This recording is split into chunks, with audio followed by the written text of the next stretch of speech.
आपण पैसा म्हणतो. मी सांगतो सरजी तुम्हाला, मडावीजी, मी गेडामाची पोरगी आहे म्हणून मडावी साहेबाला सांगते, चला जोडीनं आपण चालू आणि या भारत देशाचं संविधान लागू करत नाही त्याच्या छाताळावर उभे होऊन दाखवू, तरच नावाची कविता मडावी आहे. मित्र हो, तुम्हाला सांगते आहे की भारताच्या संविधानामध्ये सोनभद्राचं सोनं कोणाच्या जमिनीत आहे हो? कोणाच्या जमिनीत आहे? वाचलं का तुम्ही? ही जमीन आहे आदिवासीची.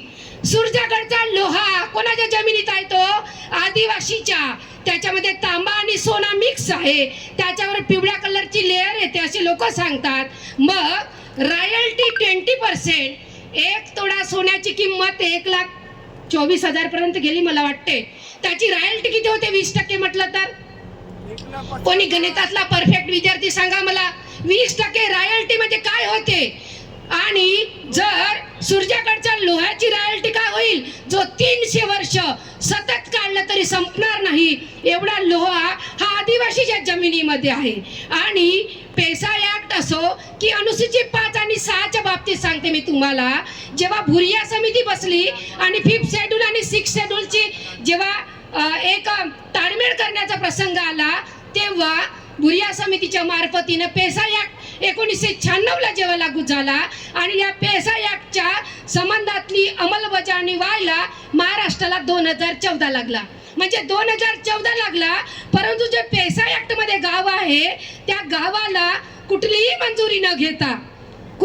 मंजुरी न घेता आमचा लोहा काढला जात आहे. आणि तो कुठे जात आहे? जर्मनी, जपानकडे जात आहे.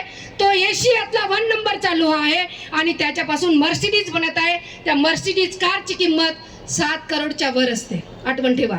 मग त्याची रॉयल्टी किती? हा आदिवासी समाज नंगा भुका मुळीच नाहीये. आजपासून एक गोष्ट लक्षात ठेवा, तुम्ही कोणत्या महाराजाच्या भजनाला जाता, महाकालीच्या मंदिरात जाता, दुर्गा गणपतीची पूजा करता, तिथं पाय लागता आणि म्हणता काय म्हणता की मला तू स्वप्नात ये, माझं भलं कर, माझ्या पोराचं भलं कर. हे कोणी तुमचं भलं करणार नाही. महाकाली माता ही आमची आराध्य दैवत आहे, आपली एक ऐतिहासिक भूमी आहे. या भूमीला आपण आलं पाहिजे, तिथून ऊर्जा प्राप्त करून घेतली पाहिजे. परंतु आपण दारू पिऊन इकडे तिकडे नाचून आपल्याला ताकद प्राप्त होत नाही. ती ताकद फक्त संविधानाची आहे आणि जेव्हापर्यंत संविधान जिवंत आहे तेव्हापर्यंत आदिवासीची मालकीयत सुद्धा जिवंत आहे. ज्याने आमची मालकीयत लुटली त्या बदमाशी तयार राहा तुम्ही. एकतर हा देश सोडून जा, नाहीतर आमची मालकीयत परत करा. आणि जर तुम्ही करू शकत नसाल तर आम्ही ऍक्शन मोड मध्ये उतरल्याशिवाय राहणार नाही. मी आज इथून बोलत आहे, उद्या तुम्ही विसरून जाल. अजिबात विसरून जायचं नाही. एक जमात इकडे घुसखोरी करते, दुसरी जमात तिकडे घुसखोरी करते. लाखो रुपयाचा पैसा, लाखो लोक आमचे मोर्चामध्ये येत आहेत आणि या मोर्चाच्या गडबडीमध्ये कुठला शासन निर्णय निघतो का याचं लक्ष आपण दिलं पाहिजे. कारण हे मनवादी लोक आमच्या 750 कोटी निधी आदिवासीच्या बजेट मधून लाडक्या बहिणींना दिला.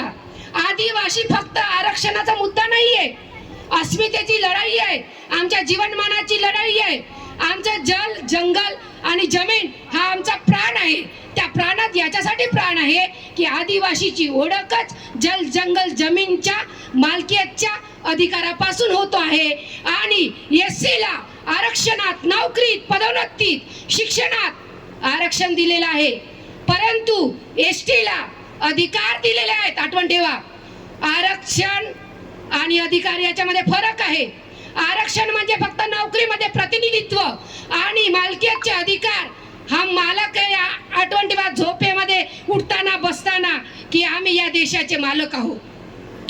जंगल जीवन आहे ते आम्ही तोडू देणार नाही. जमीन आमची आहे ते हिरावू देणार नाही. जल जीवन आहे ते दूषित होऊ देणार नाही. यानंतर आदिवासीच्या क्षेत्रामध्ये जेवढे नदी नाल्या येतील त्याच्यामध्ये मूर्ती विसर्जन न करू दिलं पाहिजे. आपल्या समितीने एक गाव एक सभा बसली पाहिजे आणि आमच्या पाण्यामध्ये कोणीही मूर्ती बुडवली नाही पाहिजे जे केमिकल मिश्रित असतं. आणि म्हणून त्या केमिकल मिश्रितच्या मूर्ती आमच्या शुद्ध पाण्यात जाऊ नये अशी आपण एक ठणक भूमिका घेतली पाहिजे. कायदेशीर लढाईसाठी आपण तयार असलं पाहिजे. आपण वन हक्क कायदा वाचला पाहिजे. मी तुम्हाला सांगते, महामहिम द्रौपदीताई मुर्मू ज्यावेळेस राष्ट्रपती पदावर बसल्या 7 जूनला एक वनाधिकार रद्द करणारा कायदा त्यांनी पारित केला. बृंदा खरात नावाची जे सामाजिक कार्यकर्ता बाई आहे, तिनं म्हटलं, हो तुम्ही जंगलातून आदिवासीला काढाल, किती मोठा म्हणजे एक मोठा डोंग फुटेल. मग तो काही वेळासाठी थांबवलेला आहे. आज आमच्या ताई बसलेल्या आहेत. पण मला सांगा, पेसा ऍक्ट मध्ये महाराष्ट्रामध्ये 586 गाव आहेत. मग आदिवासीची लोकसंख्या 50%च्या वर असणारे गाव प्रत्येक तालुक्यात या चंद्रपूर जिल्ह्यात कितीतरी आहेत. मी बल्लारशात ज्या गावाला आहे त्या गावाला 99% आदिवासी लोक राहतात. आपण पेसा ऍक्टचा विशेष ग्रामसभा घेऊन तो ठराव पारित करून घेतलाय. बाकी पुढची प्रोसेस आम्ही पाहू. म्हणजे तुम्ही जर मागत बसाल तर ते देणार नाहीये. मागते कोण? जो इथला मजूर राहते, जो इथला गुलाम राहते. आपण गुलाम नाही, आपण गुलाम नाही. ही गोष्ट पहिल्या डोक्यातून फेका, तरच तुम्हाला आदिवासी बनणं शोभते. आणि ज्या लोकांना आदिवासी बनायचं असेल तर त्यांचे कल्चर, त्यांची जीवन पद्धती, त्यांचा 5000 वर्षापासूनचा आणि लाखो वर्षापासूनचा हे चंद्र सूर्य तारे आहेत तेव्हापासूनचा इतिहास त्यांनी जाणून घेतला पाहिजे. आणि खरंच आम्ही आदिवासीच्या गोष्टीमध्ये बसतो का हे तपासलं पाहिजे. जे लोक मूळ निवासी म्हणतात ते पहिले इथल्या आदिम गोंडवाना सभ्यतेची गोष्ट समजून घेतले पाहिजे, तरच त्या लोकांना आम्ही समजू. कारण आम्ही जे आमचं जे कल्चर आहे, आमची जी नीतिमत्ता आहे, आमची जी मानसिकता आहे. माझ्या विद्यार्थी जेव्हा शाळेत येतात, मी जेव्हा त्यांच्या घरी जाते, फाटकं तुटकं घर दिसते, पाणी गळत दिसते, शाळेत आल्यावर मी त्यांना विचारते, अगं बाई तुम्ही कसे राहता रात्री? मॅडम आम्ही बरोबर राहतो. निसर्गामध्ये कसं राहायचं हे आमच्या आदिवासीकडून शिकायला पाहिजे. निसर्गासोबत कसं राहायचं, प्राण्यासोबत मैत्री कशी करायची, जंगलं कसे वाढवायचे, औषधी कशी शोधायची, मोफत औषध कसं द्यायचं, हे आमच्या आदिवासी कल्चर करून तुम्ही शिका. तुम्ही आम्हाला जास्तीचे शहाणपणा सांगायची गरज नाही. कारण हा आदिवासी कोणाचा गुलाम नाही आहे, त्यांना गुलामगिरी स्वीकारली नाही. अनेक आमचे आदिवासी मी अंगाचे हाडं निघेपर्यंत लोक पाहिले, पण आदिवासी लोक भीक मागताना मी नाही पाहिले. मी एवढी जग फिरत आहे, पण आदिवासी लोक भीक मागताना नाही पाहिले. आम्ही आमचा स्वाभिमान गमवत नाही. भले आमची मजबुरी असेल, भले आमची गरिबी असेल, भले धक्को भिको सावकारांनी आमच्या जमिनी लुटल्या असतील, पण संविधानामध्ये त्या तेवढ्याच तरतुदीनं, तेवढ्याच ताकदीनं मांडलेल्या आहेत. आणि जेव्हापर्यंत संविधानाचे प्रशिक्षण गावागावात घराघरात होत नाही, तेव्हापर्यंत डॉक्टर बाबासाहेब आंबेडकरांच्या विरोधातलं लेखन आदिवासीचं मी वाचलंय. मित्रों, मी सांगत नाही तुम्हाला आदिवासी, हम आदिवासी है, बाबा साहब ने हमको आदिवासी नहीं बोला इसलिए बहुत बड़ी खतरा हो गया. आदिवासी नहीं बोला इसलिए खतरा नहीं हुआ. आपने क्या किया? जो लोग हैं वो हमारे आदिवासियों के सभ्यता को तोड़ते हैं, उसी लोग के झंडे अपने कंधे में लेके गए और समाज को भेज दिए. ऐसे लोगों को मैं आदिवासी नहीं बोलूंगी. जो लोग आदिवासी के साथ बेईमानी करते हैं, जो लोग आरएसएस के घोटल में जाके टोपी चढ़ाते हैं और इधर आके बोलते हैं मैं तुम्हारा आमदार बन गया, ऐसे लोगों का मैं यहाँ से निषेध करती हूँ. का तुम्हाला दिसत नाही डोळ्याला? जेव्हा टोप्या चढवतात, हा मीडियाचा युग आहे, हा सोशल मीडियाचा युग आहे. ही कविता मिळावी इथे बोलताय ना, इथल्या कलेक्टर पासून तर तुमच्या मंत्र्यापर्यंत, तर मुख्यमंत्र्यापर्यंत पोहोचत आहे. आणि म्हणून हे जेव्हा आम्ही बोललो तेव्हा शासन येऊन इथं बसला आणि मग तेव्हा स्मारक मंजूर झालं. 1857ला जर हे भाष्य होत असेल, त्याच्या आधी जन्माचा काळ घेतला. 250 वर्ष या काँग्रेस बीजेपीचे डोळे फुटले होते का? आणि आपले डोळे फुटले होते का आपण त्यांच्या मागे चाललो? ही गोष्ट समाजाने समजली पाहिजे. समाजाने हे ओळखलं पाहिजे की मी तुम्हाला अनेक वेळा सांगितलं, मंत्री येतील मंत्री जातील, मुख्यमंत्री येतील मुख्यमंत्री जातील, कोणी होतील कोणी जातील, पण सोबत राहतो तो आपला समाज. आणि या समाजासोबत आपण चालत राहिलं पाहिजे.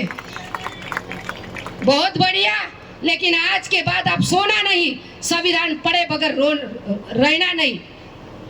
बघा, आज आपण जर आपल्या मुलांना, आपल्या सभ्यतेला वाचवू शकलो नाही, तर तुमची पिढी तुम्हाला विचारणार, काय रे हरामखोरांनो, कोणाचे झेंडे पकडले होते म्हणून तुम्ही आम्हाला कचऱ्यात टाकले.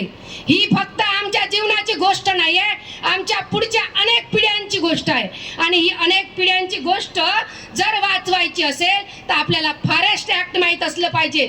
जेव्हा वन हक्क कायदा रद्द करून फॉरेस्ट ऍक्ट आणण्याचा प्रयत्न झाला, त्याच्यामध्ये जे लोक जंगलातून बेदखल होण्यास नकार देतील त्यांच्यावर गोळीबार करा असा आदेश आहे. वाचलं का तुम्ही फॉरेस्ट ऍक्ट? जर फॉरेस्ट ऍक्ट वाचलं नसेल आणि मग तुम्ही फक्त आरक्षणाचे मोर्चे काढणार लाखोच्या संख्येमध्ये, मग ही मालकीहक्क हक्क कोण वाचवणार? आपली खरी जी आहे अस्मिता या मालकीहक्कमध्ये आहे, या जंगलामध्ये आहे. जंगलातल्या करोडो हजारो अरब या संपत्तीमध्ये आहे. जंगलातल्या जो मिनरल्स आहे 48 या मिनरल्स मध्ये आहे. आणि मग 1,00,000 करोडची संपत्ती आदिवासीच्या काय सांगितलं मी 24 परगणाच्या प्रदेशमध्ये आहे. मोनमपल्ली पासून तर कुठं म्हटलं मी, गुजरात डाक जिल्हा म्हटलेला आहे मी, 28 पश्चिम बंगाल म्हटलेलं आहे. फक्त चंद्रपूरचा विचार करू नका. काही लोक माझ्याशी चर्चा केले.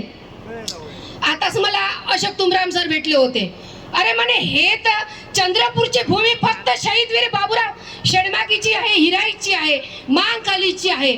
तर मग बिरसा मुंडाचा पुतळा कशाला म्हणे? बिरसा मुंडाचा लढा हा उलगुलाल फक्त असाच लढा नव्हता, तर तो लढा अस्मितेचा लढा होता. स्वतःची राज्यसेना होती, स्वतःचं राज्य होतं, म्हणून त्यांच्या आधारावर एक कायदा बनला. मडावी सर सांगतील कायदा. तो कायदा बनला, लागू झाला. भले बिरसा मुंडा गए 25 वर्ष 6 महिने 7 दिवस जगले आणि ते गेले. हे सुद्धा 25 वर्षात जगले आजचे सुपुत्र. परंतु जात असताना सांगितलं, मैं रहो या ना रहू. काय म्हणाला ते? कोण रहेगा या नहीं रहेगा? बाबूराव शेडमाके रहेगा या नहीं रहेगा, लेकिन गोंडवाना रहना चाहिए. हे गोंडवानाची ताकद आहे, हे संविधानाची ताकद.